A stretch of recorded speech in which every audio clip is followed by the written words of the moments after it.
morning, fellow humanists. My name is Todd Kimball, and it's an honor to be your MC this morning for the final meeting in August of HGP for this year. Fall is just around the corner, but we still have some sunshine out there today. A reminder that humanism is a rational philosophy informed by science, inspired by arts, and motivated by compassion. It advocates the extension of participatory democracy and the expansion of an open society standing for human rights and social justice. Our reader this morning is fellow baseball enthusiast Johnny Hendricks. This is an editor's commentary from the July 22nd issue of Week magazine. A 40-foot Christian cross can stand on public land. A public school football coach can pray to Jesus on the field. A U.S. state must extend its vouchers to Christian schools that teach a Christian worldview.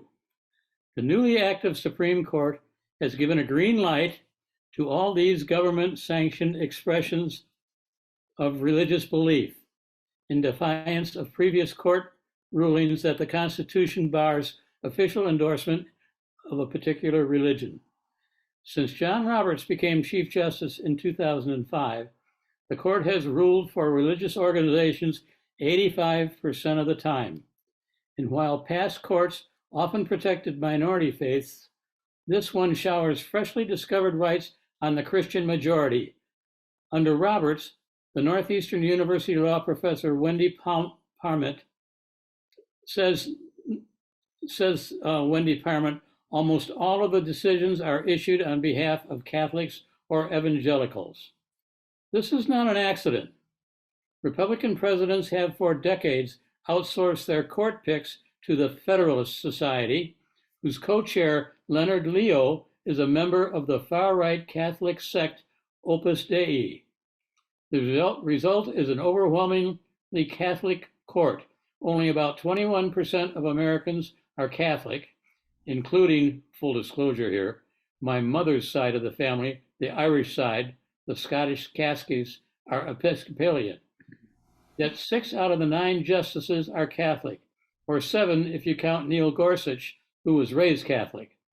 In theory, judges put their personal beliefs aside, but does anyone doubt that the worldviews of these justices strongly colored their opinion in these cases, and in overturning Roe v. Wade? The belief that the full human personhood begins at conception and the rights of an embryo trump those of a woman is a conservative Christian teaching, one not shared by a majority of Americans. Our Constitution prohibits the government from favoring or establishing one faith as the state religion, but we are getting perilously close to doing just that. Thank you, Johnny, for a thoughtful, informative reading which needed to be heard. HGP will be celebrating its 50th anniversary next April, and many of our members have been around longer than that. But there were humanists in Oregon even before us. Gus Frederick is back by popular demand this morning to discuss the Freethought Movement in Oregon during the latter quarter of the 19th century, beginning with the seeds of the Oregon State Secular Union, the growing Freethought scene in Southern Oregon, and culminating with the establishment of Liberal University of Oregon at Silverton, the West's first secular center of higher learning. Third generation freethinker Gus Frederick is a native Oregonian, born in Salem in 1954, 100 years after his hometown of Silverton was founded. He is by training a filmmaker and photographer, although he has broadened that term to multimedia artist. He works as a conceptual artist, photographer, filmmaker, and animator. A longtime local history enthusiast, he continues to be fascinated with many of the stories from Silverton. Let's have a warm yet muted welcome from our Zoom audience and a rousing welcome from our friendly house crowd for Gus Frederick. Humanists of Greater Portland, good without God. Here we are.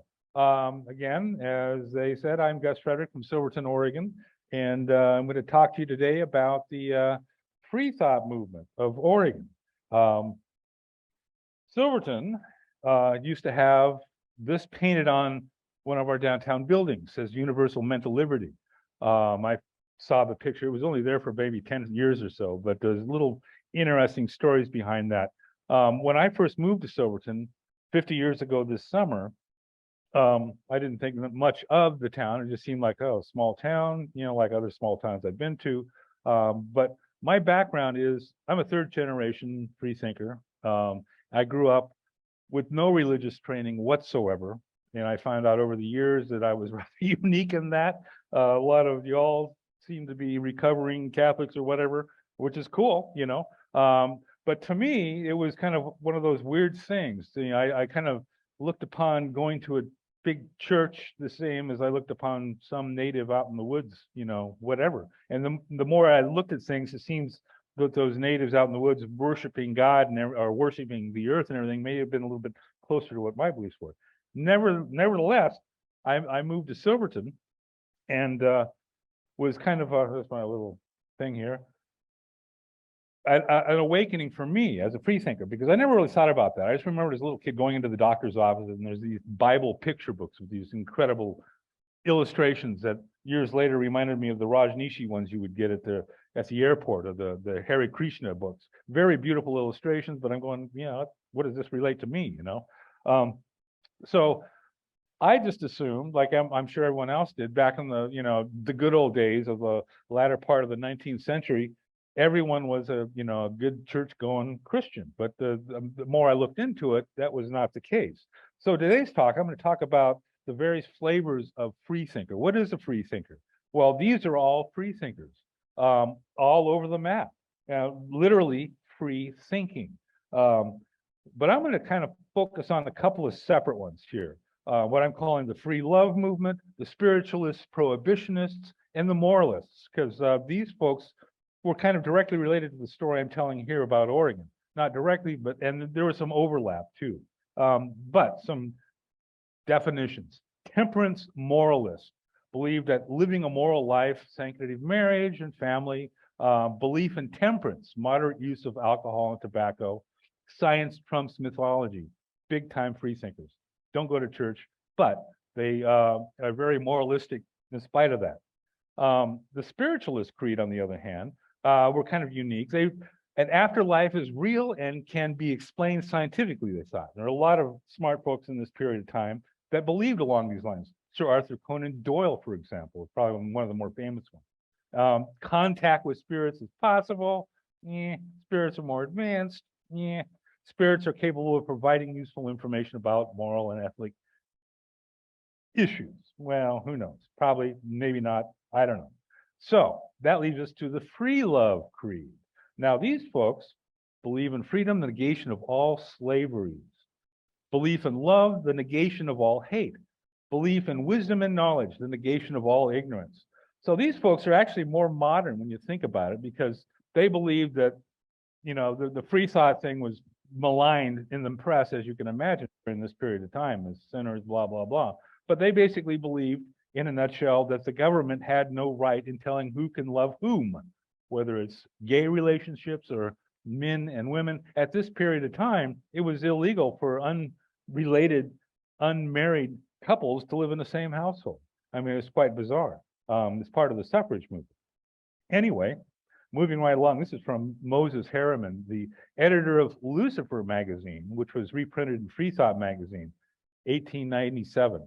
A plug for Google Books right here, a wealth of information for, you know, us history nerds, for research. All these periodicals, not just books, are available for download as PDF files. And Freethought magazine especially was found very useful because they covered the liberal university in Oregon quite a bit during their short period of time of publishing, in spite of the fact that they came out of Chicago.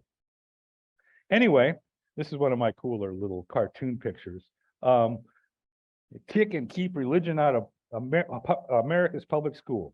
Uncle Sam, do it about it. This is a cartoon by a guy by the name of Watson Heston, and he did a number of books and cartoons This is one of my favorites, Old Testament stories comically illustrated. And so it's like, you know, cartoon after cartoon with relation to the biblical text. And then another one, the Freethinkers pictorial textbook, and just chock full of these incredible cartoons, you know, Thomas Paine, you know, stuff like this. And that was a big eye opener for me.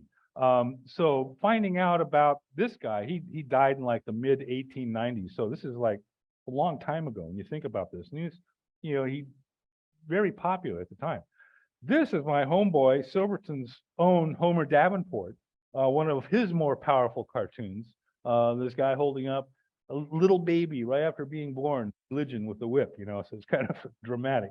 Davenport, of course, was from a family of freethinkers, and that was kind of in our local history swept under the rug, and you know, some of the stuff I have to dig out between the cracks. But with new access to information online, I can easily do that. So here's Homer, 1867 to 1912.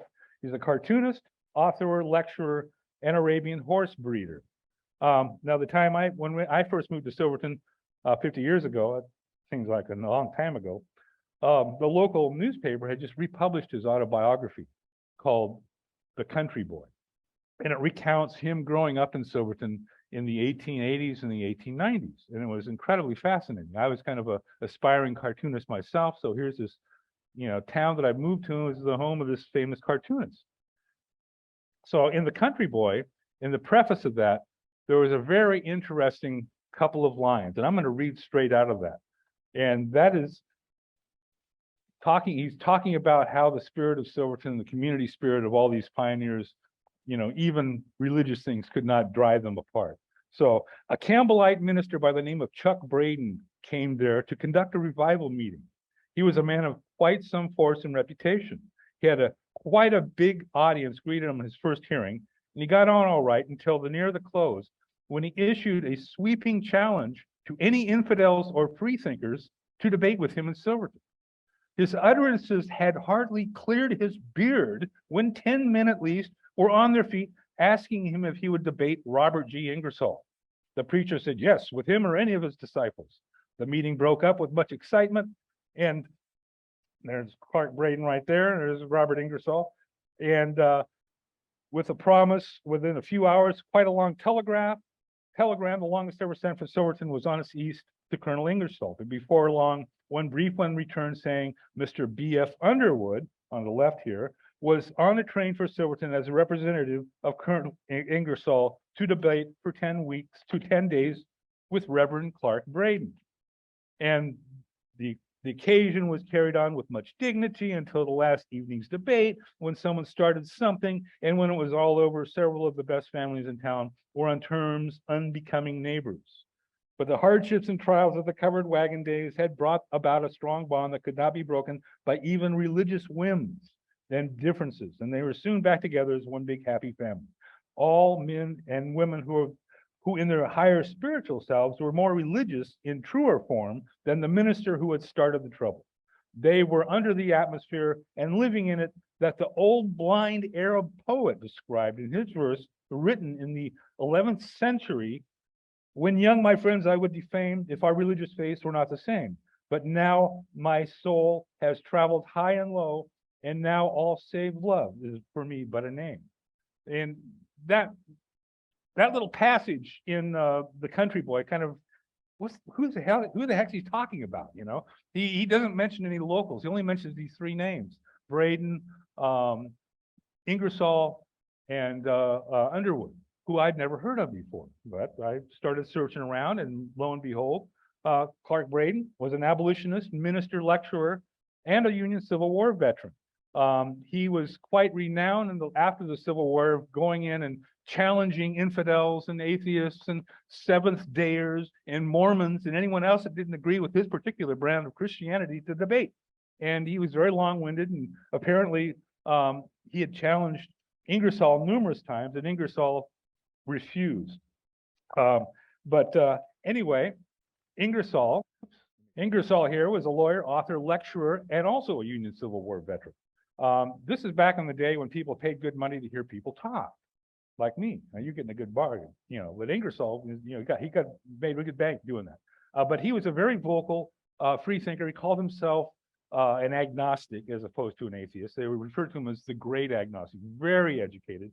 And even his opponents respected his ability. And after reading some of his books, after I figured out who the heck he was, I was going, wow, this is pretty interesting. They invite this guy to my hometown. Well, the guy that showed up was no, slacker either.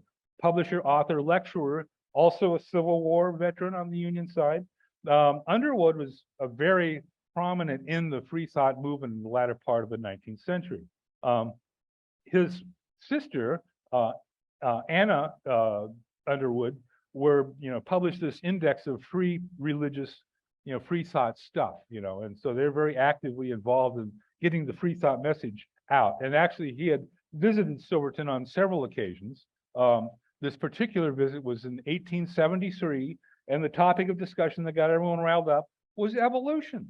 So in 1873, there was a debate between clergy and the scientist guy, or not really a scientist, but on the validity of evolution. Now, this is really relatively soon after Origin of the Species actually came out, so it was quite a hot topic. So that was kind of neat. So that led me to, the blind Arab poet he talked about.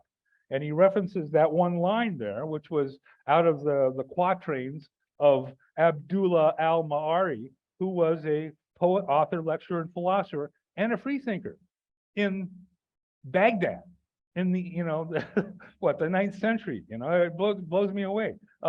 This guy, was, I guess he lost his vision when he was 3 years old to measles, and somehow got educated in spite of that, and had quite a large following, wrote a number of different poems and books like that. One of his favorite, let's see, he's a skeptic. And then Homer, turns out that this is why he quoted Homer. Homer quoted him because he had read these quatrains, and when he went to Arabia to bring back a bunch of Arabian horses, which is the other side, Homer was the Arabian horse guy, he, went and visited the monument to Al-Ma'ari, which was in Aleppo. I like to quote down here, the inhabitants of the earth are of two sorts, those with brains but no religion, and those with religion but no brains. Sadly, that's what happened when ISIS took over and destroyed Aleppo. So Al-Ma'ari, and was beheaded, if you will, in by ISIS. So I guess this thing is no longer there. I'm probably not. Anyway, be that as it may, that's how things happened back then. So this debate kind of got me thinking about, what other little things happened in Silverton. This is from another book, David Newsom, in the Pacific Christian Advocate, which was a paper that he subscribed to and wrote for when he was living in Illinois, and they migrated out to Oregon and were living there. And he's relating how one of his sons became a freethinker.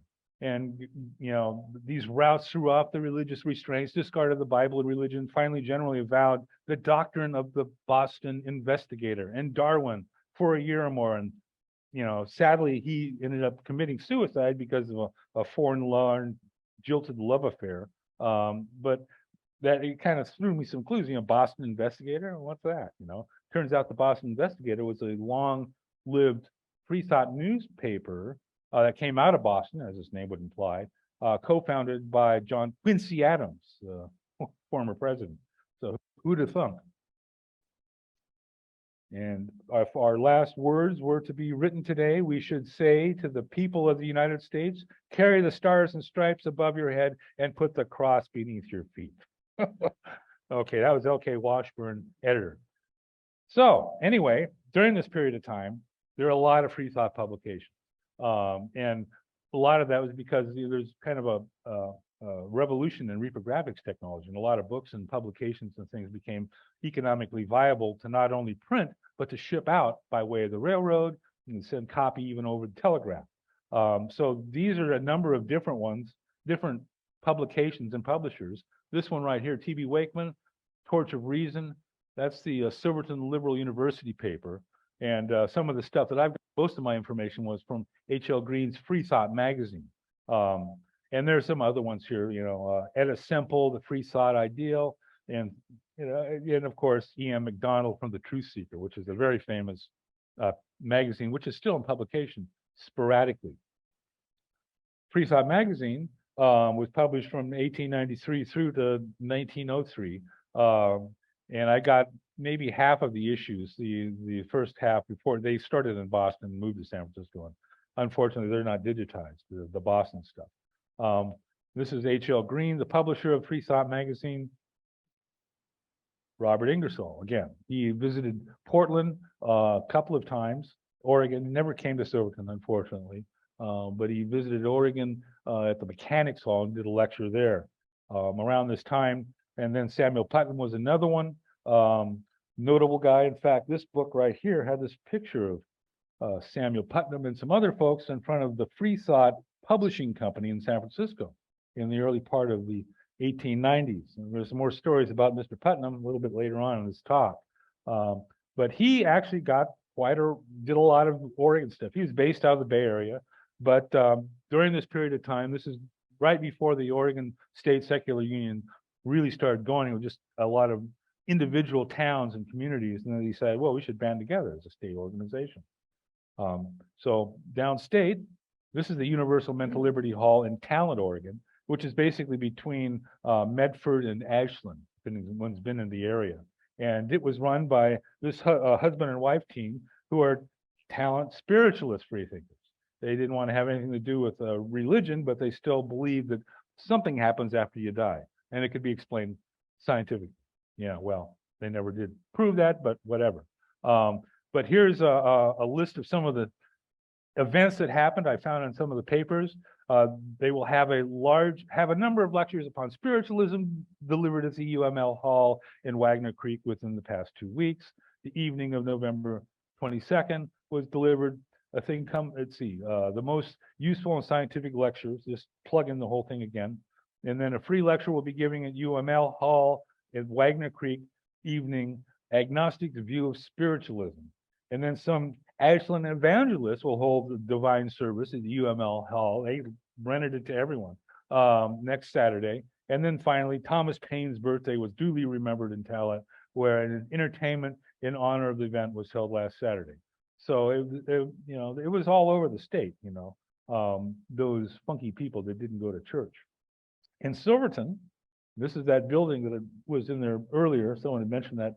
Universal Mental Liberty. This is the Universal Mental Liberty Hall that was started in Silverton by a number of local Silvertonians. I might add that this building, that building are still here. Great restaurant just opened up a couple weeks ago called Oso. I highly recommend it. Corner of Main, East Main, and Water Street. Anyway, a group of notable freethinkers in Silverton got together and started the Silverton Secular Group. Let's see if I got there. We are.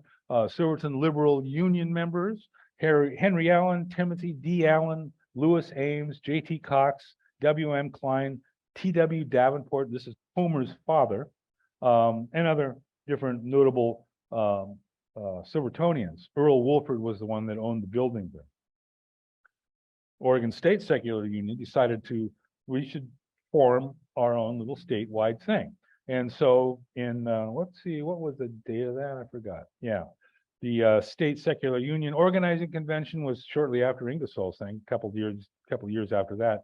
And they nominated Cornelius Beale, the president, Samuel P. Putnam, president from the California State Union, Liberal Union was there. B.F. Underwood again visited. He came to Oregon quite a few times, it turns out. And Mattie P. Krekel, National Freethought lecturer. So she was the first OSSU secretary, moved to Portland and started the ball rolling here. And from the get-go, the Oregon State Secular Union was very open to both men and women to be involved. And there were quite a few women that were involved. Here's another one, Katie Kem Smith, secular Sunday school lecturer. She actually came to Silverton, wrote this really nice piece that was published in Freethought magazine that I have on my website, describing Silverton's secular Sunday school. which is kind of kind of interesting. They get all the kiddies together instead of giving Bible stories. They talk about science and put on plays and do artistic endeavors. Who'd have thunk? But Katie sadly died on a lecture tour and was buried in Central Oregon or Eastern Oregon. But she was quite a dynamo in the movement during this period of time. And then Elmira Drake Slinker. She published this thing out of Kansas, The Little Freethinker, Freethought Journal for the Young. I mean, I'm sure DeSantis would not like this book. Just don't say freethinker law. I can see it now. But this is online too. You can get some copies of this on Google Books, and it's pretty interesting. Some of the stuff in there, it's just basic logical education type stuff. And then of course Charles B. Reynolds, and he was famous in that he was one of the last guys that got convicted of blasphemy. There was this trial. He actually ended up moving to Oregon too. Robert Ingersoll defended him as a lawyer. They lost the case. The fine was, I believe, $1 or some ungodly small amount, because even though they lost the case, they said, yeah, technically you violated the law, but the judge said, $1. And I believe he was probably the last person that was convicted on the federal level of blasphemy. And meanwhile, back in Portland, we had quite a reputation during this period of time.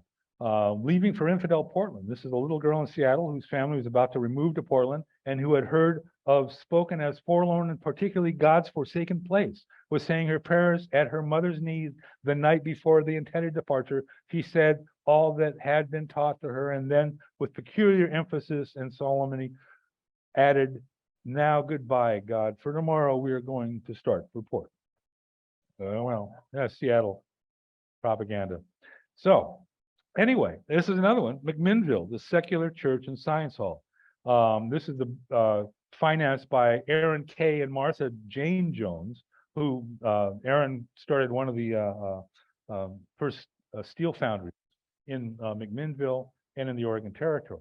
Also lifelong freethinkers, and they financed this. I haven't been able to locate exactly where it's located. No one seems to know, even the Historical Society in McMinnville. But this was the first secular church and science hall in McMinnville, and the premise of this place was to have lectures come in and all about all kinds of different stuff, kind of like this organization every Sunday. That was done by their daughter, Maddie Olds, and she was another one of these very dynamic type of people. She and Katie used to travel the state doing lectures on free thought. So it's pretty neat. And she eventually joined the faculty of Liberal University. And we're getting to Liberal University right now. The Oregon State Secular Union decided that the best thing to get the message out would be to have a center of learning that was totally secular. And so that's where the Liberal University came into being, the concept. And a number of the contingent from Silverton pointed out that let's do it here, because we got farmers that are donate the land, and architects. Samuel Ames was one of the guys on the list I put up earlier. Illustrated this. This is the building. It never actually got built completely. The first part of it did, but they started advertising and getting solicitations literally around the country. John Hosmer was one of the co-founders. He moved back east to Oregon, became a teacher, relocated to Silverton with his wife, Minnie, and became very active in the OSSU. His partner in this thing was Pearl Willard Gear, Silverton boy, actually Homer Davenport's cousin, and he was kind of a medical school dropout, and then started pushing this big time, and traveled back east and to get funding and everything to build Liberal University. It's quite significant, quite successful for a while until demographic challenges kind of put the kibosh on that. But I don't want to be a spoiler. So anyway, national events, local fallout. Again, some of the little things, the tidbits I found in reading through the Freethought magazine, interesting stories. For example, this is one here talking about the free love movement, because they were basically anti-free love. This is a great Thomas Nast cartoon here. And we got the free love demon here. You should be saved by free love. And the lady's going, I don't think so. I'd rather hook, I got the drunkard husband. She's carrying multiple kids, and still she doesn't want to be a free lover. And point is, she's missing the point. They're not talking about that. But I thought that was incredible. Thomas Nast is one of my heroes, and a mentor to Homer Davenport, the cartoonist. Anyway, let's get back to Samuel P. Putnam, who I showed the picture of earlier, and May L. Collins. She was kind of a disciple of him, and they were on this lecture tour traveling around. And turns out that some people were thinking that maybe Samuel was a closet freethinker. This all came to a head when both of their bodies were discovered the next morning after the gas apparently leaked out of their apartment that they were staying in and died of asphyxiation. And they were both found there with their clothes on. Paper says with their clothes on, but a half-consumed bottle of booze, some kind of whiskey, in the room itself. So this is like a big scandal in the freethought world. Just what we need, more bad PR.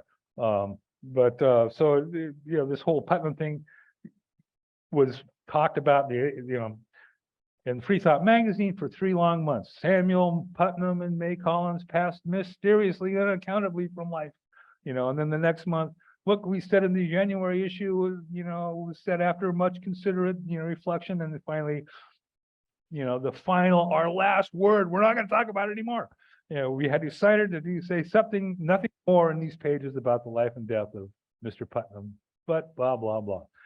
So yeah, that was kind of a shocker for a lot of the folks who are out there trying to raise money for the Freethought movement. So a lot of the Christian folks are saying, well, yeah. Anyway, that kind of ricocheted back to OSU, and they had this, ethical coup that happened. Here's the Social Science Club of Silverton, a number of prominent Freethought ladies, Minnie from McMinnville right here, Hosmer's wife, Minnie there. Anyway, I think this was set up in the park down there. It's a closer shot of them. And turns out that she became engaged. Maddie became engaged to another freethinker, and they were living together. Well, John Hosmer would not have that. Oh my God, he's one of the temperance, moralist kind of guys, and says, no, you have to go on a lecture tour, and until you get married, you can't live together. And she basically said, screw you, Charlie, and did it anyway. So she was kind of drummed out of the court, and a number of the local folks, Edwin Smith, who was the OSSU secretary treasurer, worked for the train station in Silverton, supported her, said, hey, Putnam, you're out of line. And he basically took the minutes of all the meetings and left and refused to return them. And it's just like this whole conflict, it's kind of funny. So eventually that, settled out, and this gal took over the secretary of treasurer role, Kate DePete, and she, wrote a couple of little pieces, but she was only in the position for maybe a year or so before she finally quit as well, went on to different things. And then the 1898 OSSU State Convention was held in Wagner, Oregon, at the gravesite of Katie Kem, who had passed away on a lecture tour near there, which would make a great whodunit mystery story, because I kind of think her hubby did her in with poison, but I'm not going to. I just circumstantial thing, but that would make a great, historical fiction thing. So they have this thing there basically to try to, drum up support from Eastern Oregon. And a lot of them rode their bikes from Silverton, to this place, which is roughly around the John Day area. Yeah, I mean, they had roads back then. So here's the graveyard again, and then Katie's marker showing where she's at. And one of these days, I'm gonna, visit this place and get some pictures of this. This is on the, I think, Find a Grave website.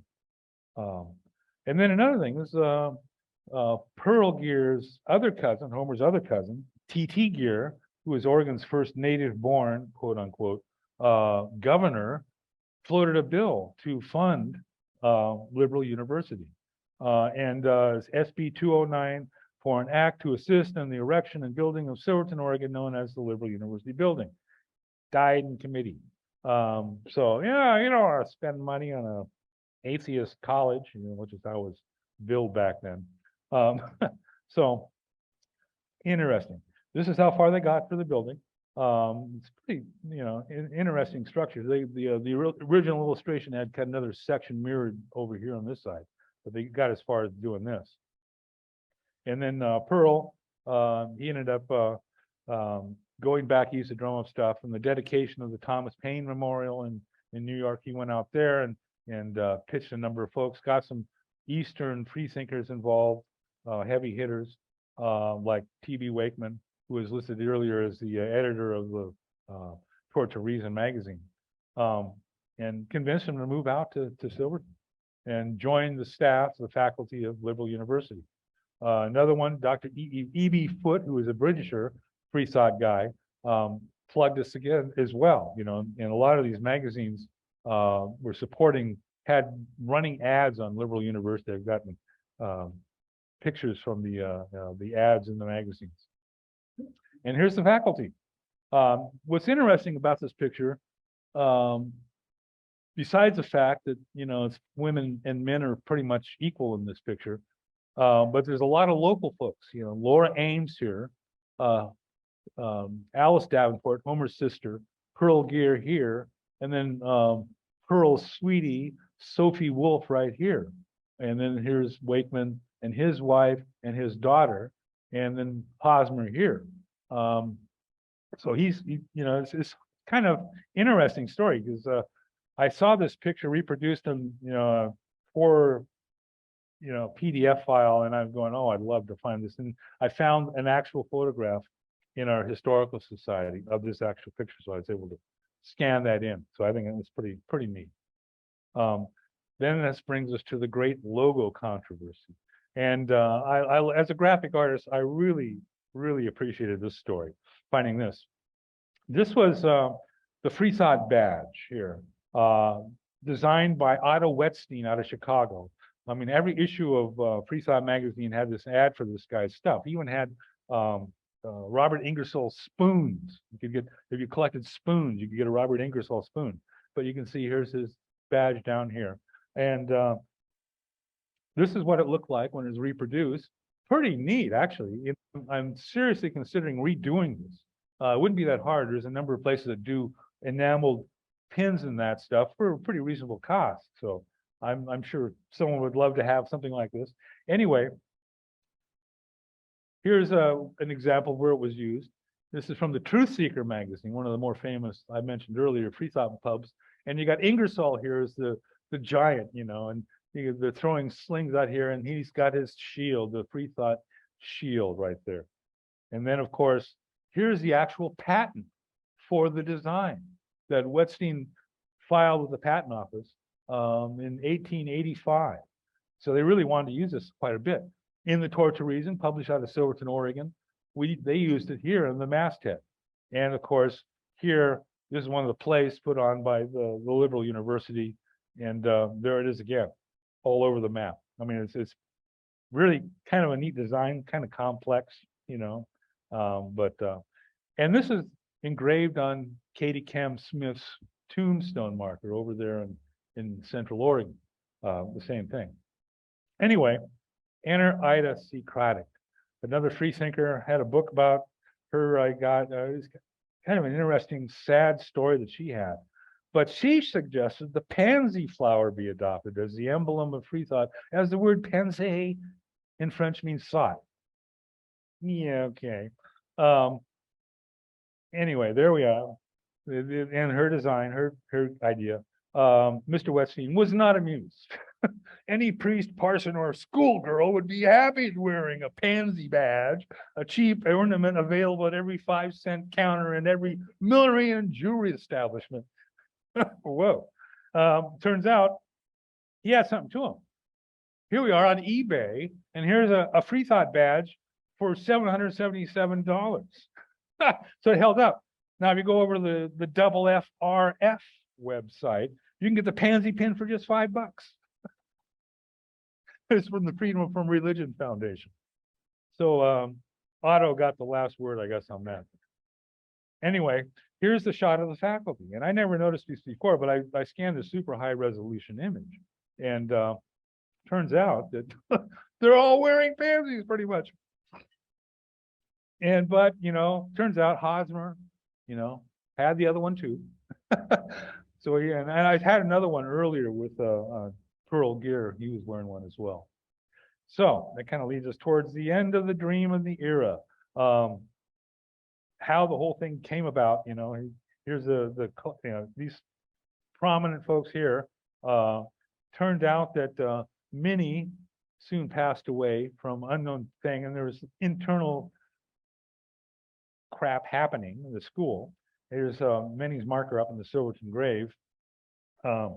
So how she actually died was kind of another little controversy. This is in Freethought magazine, Minnie Page Hosmer, obituary notice. It's submitted by John Hosmer, J.E.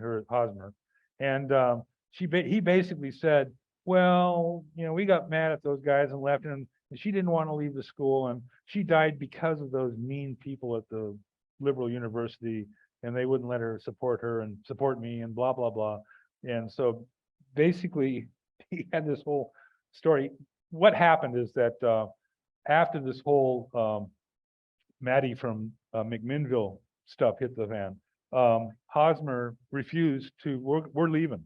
Minnie and I are quitting. We want to sell back our shares, give us some money so we can go to California. And so instead of going to California, they bought the local newspaper. Instead, started publishing anti-LUO articles in the Silverton Appeal, which they had bought. And finally, this came out, Freethought magazine, correction card, co-written by Wakeman and Gear, basically saying, well, no, this is what happened. They just, we didn't cause her to die, probably her husband, she died of an intestinal issue and blah, blah, blah. So that kind of set the whole stage. If forced to resign or enticed to leave the university by anyone, it was her husband, because the trustees would not and could not give him sufficient stock to enable him to have absolutely control of the institution. He and then she chose to suddenly resign and drop their duties and obligations to the university. She was then not well, but had what was found to be an intestinal trouble caused, as we believe, by imprudent athletic exercises, and which became gradually worse until it resulted in her death.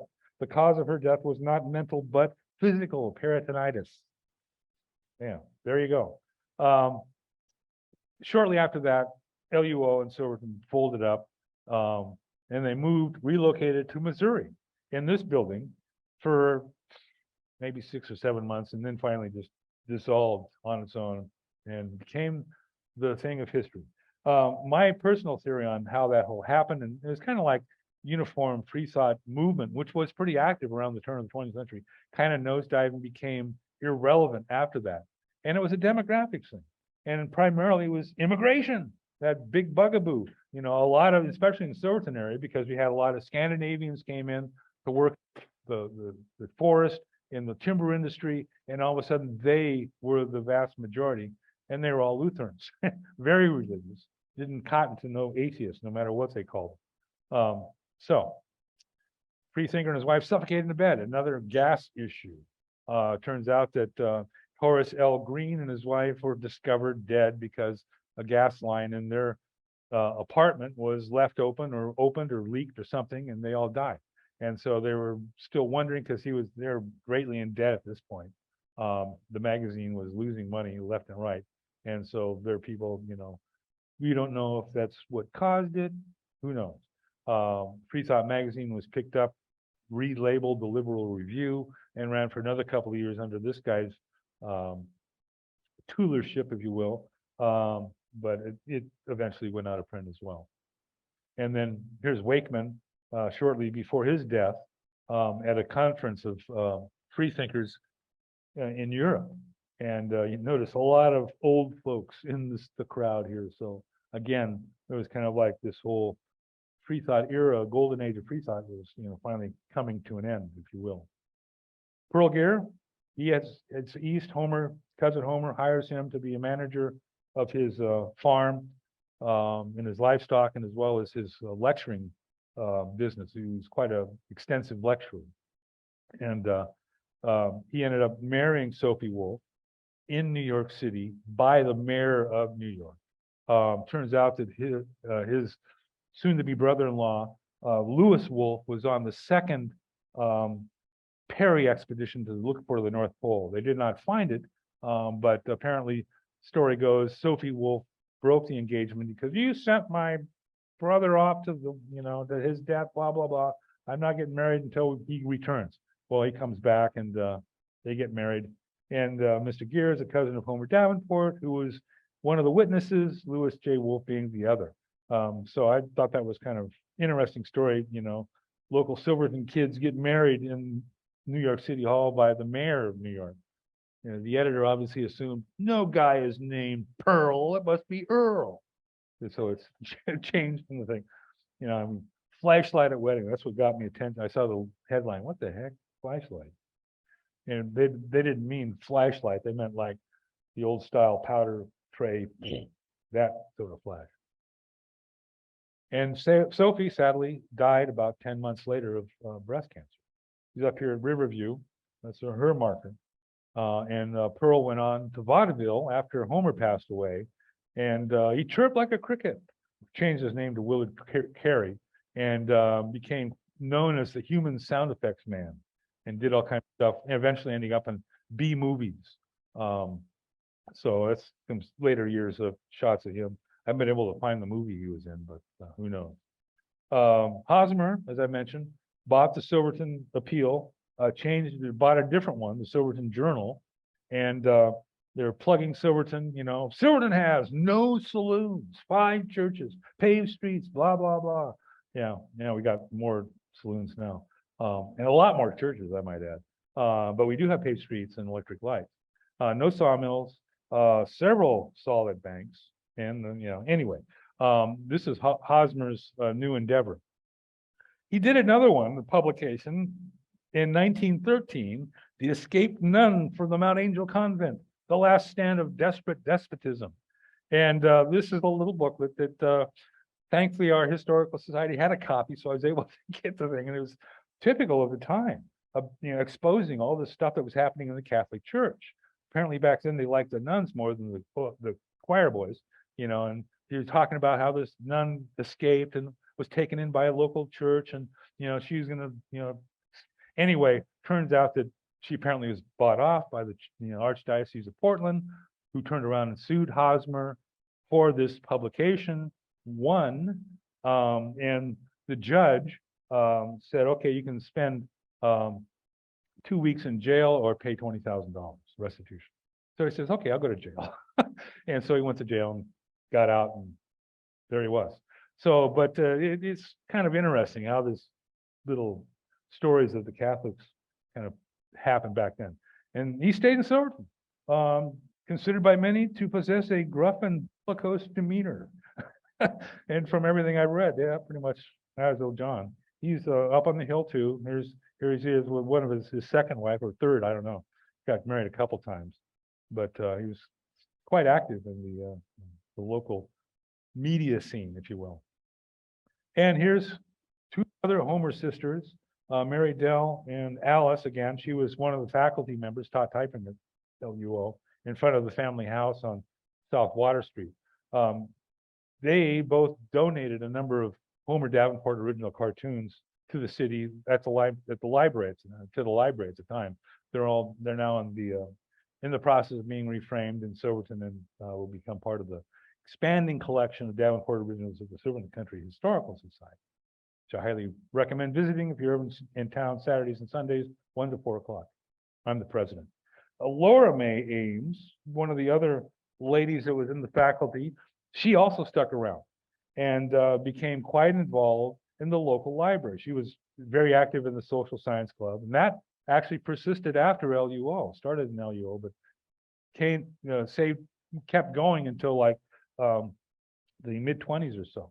And the social science club was more of a hygiene type of thing, things like that. She became very active in the Silverton Library. This is Laura again, no longer the sweet young thing, but she still got that smile.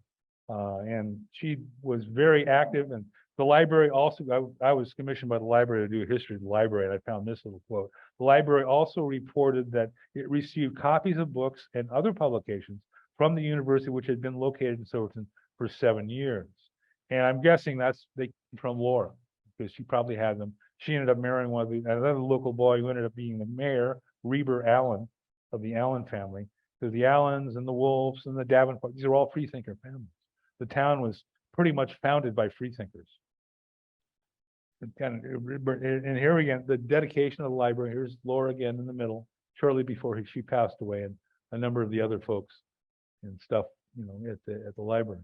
And we got a very nice library, I might add. And the building, after they left, the building stayed there. Ironically, the building got bought by the Archdiocese of Portland and was converted into a Catholic vocational school. Irony of ironies. So there it is, and it remained erect until shortly after World War II, when it was leveled and the new brick structure was built. But the memory lives on. These are one of our famous photographers, June Drake, did a number of postcards, photographic, what they call real photo postcards back in the day. And this one was kind of neat because it shows the logging pond. You've got a little heron floating on the log there, and this is actually what we call Dogtown, where I live. I live right in this area, but off in the distance, you see this little structure, and there it is. That's the Liberal University building when it was still active. This was 1902. That shot was taken. So kind of one of the only popular shots of the thing. But it persisted because one of the local merchants started sending out to Germany to have these custom Silverton scene plates made. And here's one that, shows that Drake scene, but it even has Liberal University in the back. And they have, sugar bowls, plates. Yeah, I got a couple of them myself. We got a number of them in the Historical Society too. It's kind of neat. Anyway, that's what it looks like today. The current, they've actually expanded the school. This is in late 1959, I believe.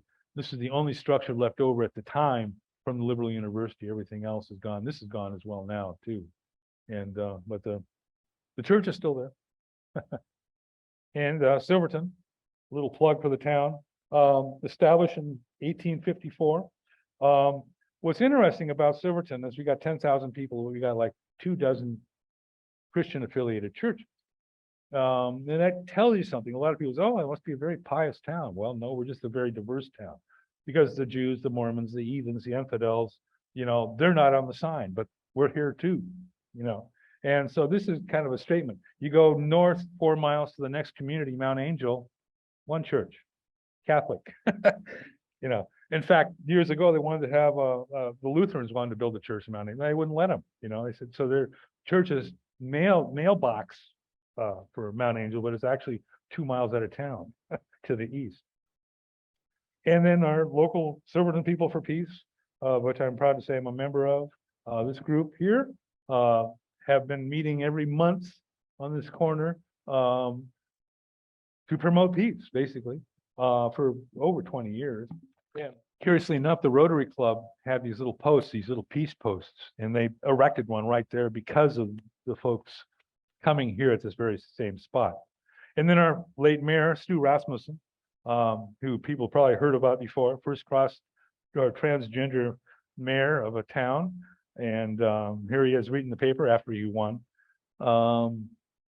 And Evans Valley Schoolhouse, which is the site of the current secular Sunday school. A good buddy of mine, Mike Eastman, does this Church of the Moment.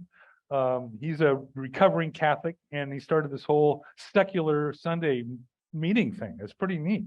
All kinds of different stuff. I attended myself.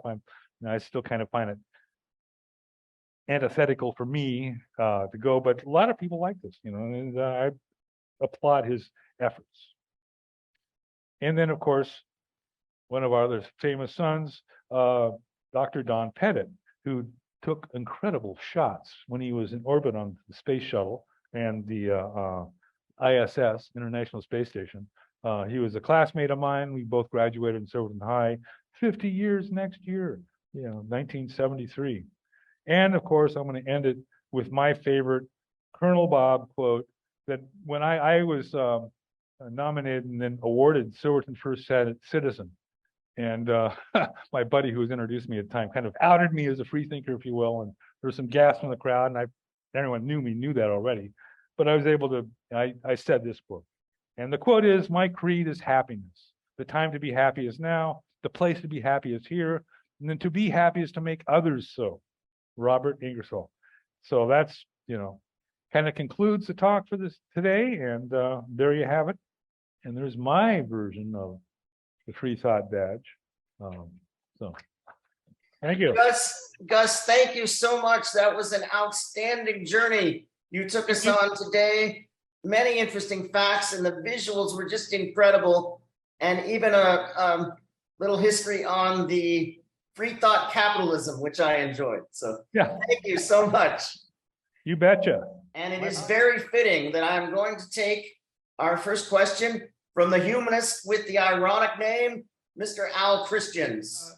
Question is about how much of this late 19th century free thought was really just a carryover from free thought that dates to the period before the Civil War, when people were beginning to question religion because religion didn't seem to have any problems with slavery, and was also pretty much complicit in the oppression of women workers to boot. The women seamstresses and factory workers were terribly oppressed. The slaves, of course, were terribly oppressed, and religion was real happy with that. And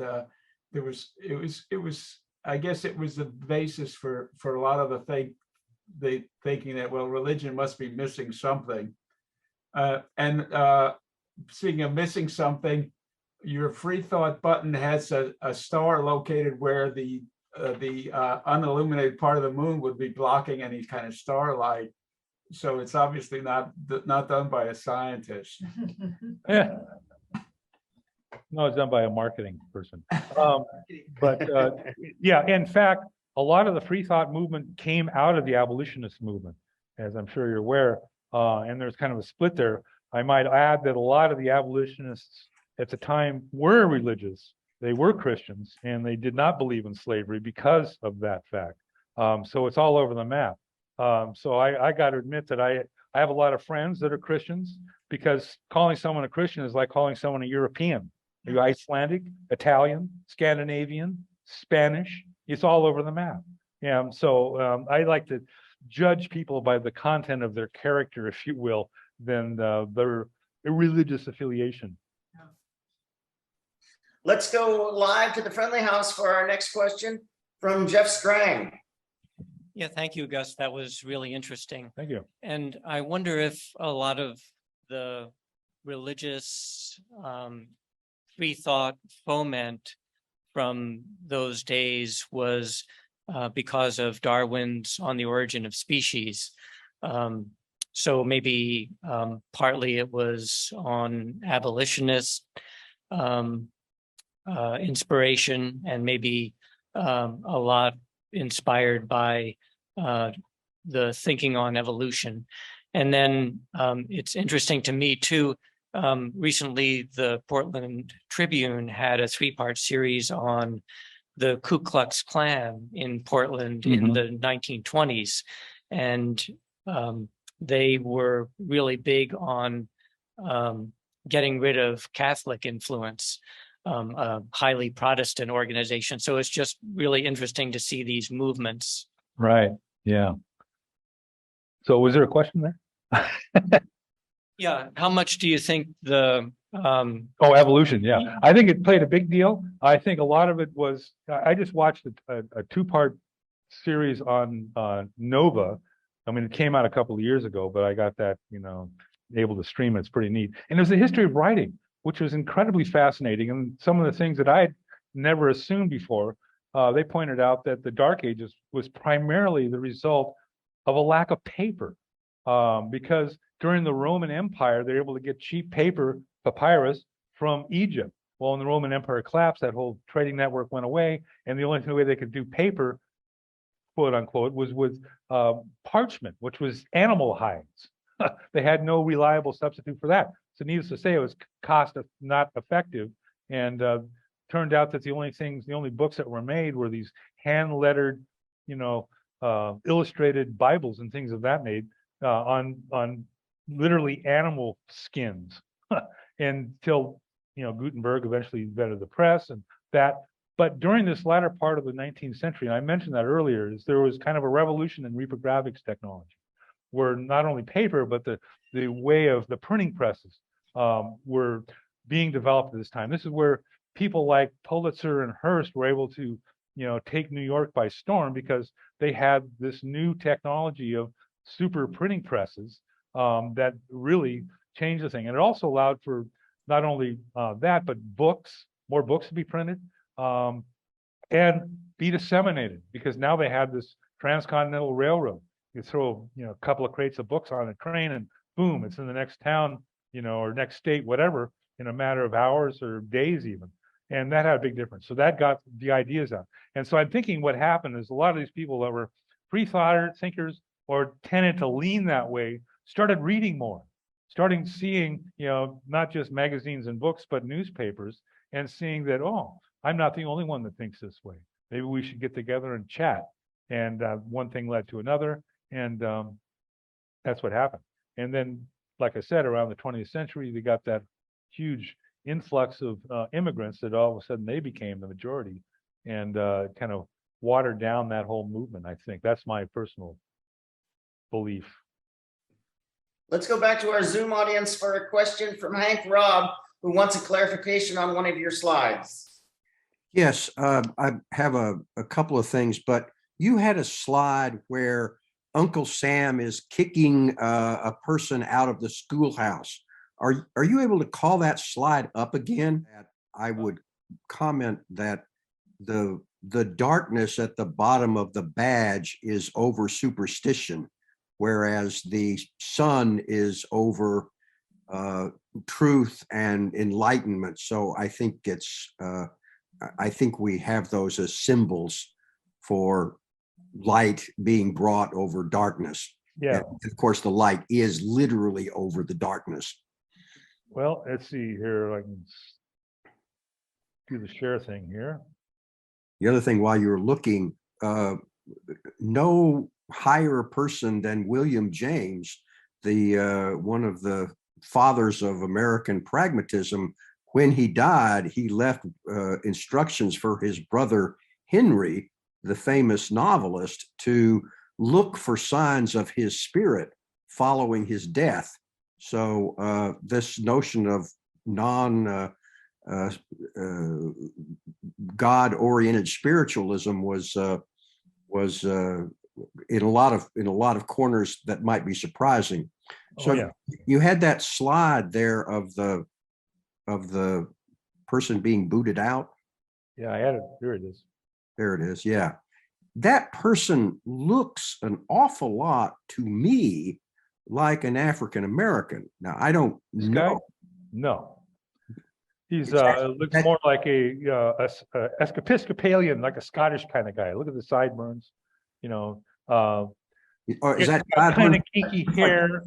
And keep in mind, during this period of time, there would be no black preacher in a white school. I'm sorry. Well, but I wondered if that was meant to symbolize something else. When was that drawn? Approximately 1892. This cartoon was drawn. So it's pretty straightforward. Just about the time we get Plessy versus Plessy versus Ferguson. Yeah, but again, context is everything. This is out of a collection of anti-Christian cartoons Uh-huh. So obviously it's, Sam's kicking the church out of the school. So it's nothing to do with race whatsoever. Okay, thanks. We've got a nice rhythm going back and forth between our Zoom audience and our Friendly House audience. Let's go back to the Friendly House for a question from our president, David DiNucci. David. As president, I'm looking at all this and thinking about similarities between what they were doing then and what we're doing now, and what kind of progress has been made and what kind of progress hasn't been made. I was interested. Some people have told me that the atheist community is largely oriented toward males, and we haven't really noticed that here, it seems to me, and it Nor didn't I seem to in the be Salem true group. in your even ancient pictures or very old pictures. So that was interesting to me. The logo stuff, we've gone through a logo process, and I don't think we've been quite as successful as they were with some of their logos.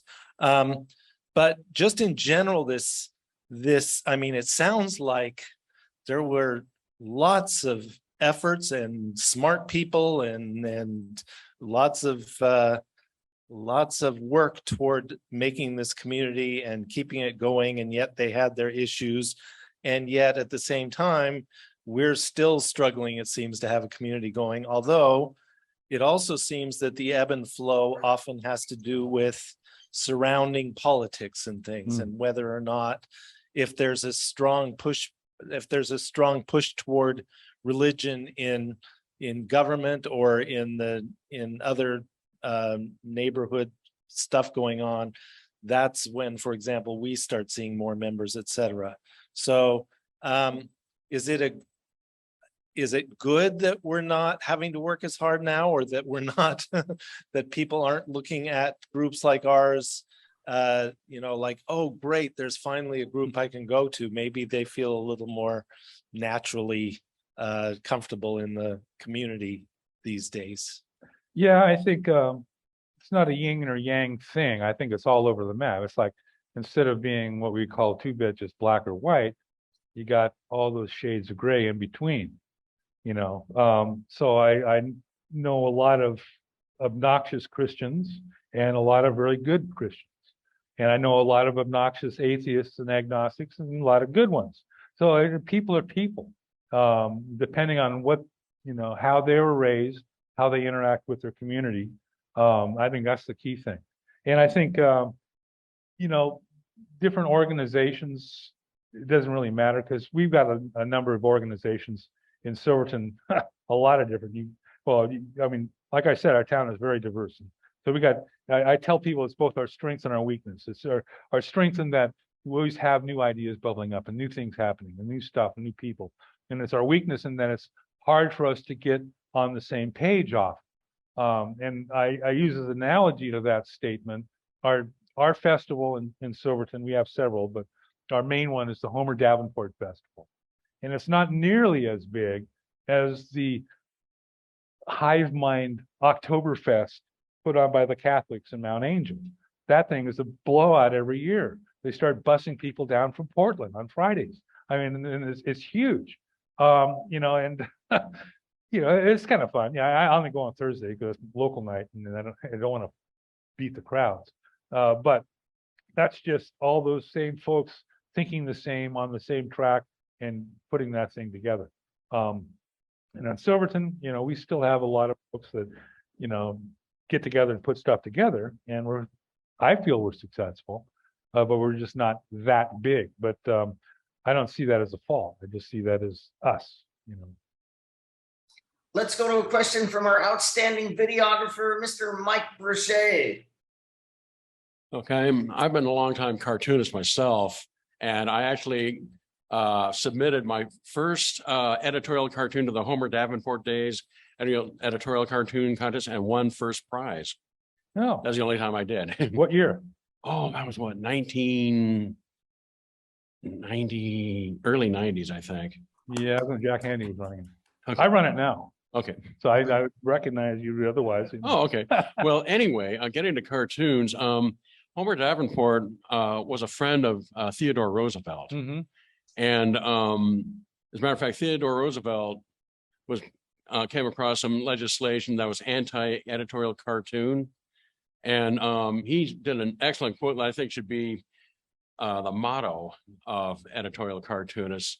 No honest man has ever been harmed by a cartoon. No honest man need fear cartoons. Fair cards. Yeah. Okay. That actually came out in 1897. It was prompted by U.S. Senator Thomas Platt, who was the Republican boss in New York at the time. It was before TR got involved in politics, actually. Okay, now along that line, a little bit of a disconnect came to mind. I mean, Homer Davenport was a free thinker, good friends with Theodore Roosevelt, who also has called Thomas Paine a filthy little atheist. Oh yeah. So if you can maybe clarify what's going on there. Homer tended to judge people by the content of their character, and he found TR was, worthy of that. TR did rebut that years later, not completely, but it was in the 1890s he made that comment, and it was covered extensively in Freethought magazine. In fact, when he ran for president in after he'd been became president rather after McKinley's assassination, they had a little editorial saying, well, we don't like him talking bad about Thomas Paine. However, some of the other stuff we're going to be behind him because we like his progressive values and blah blah blah.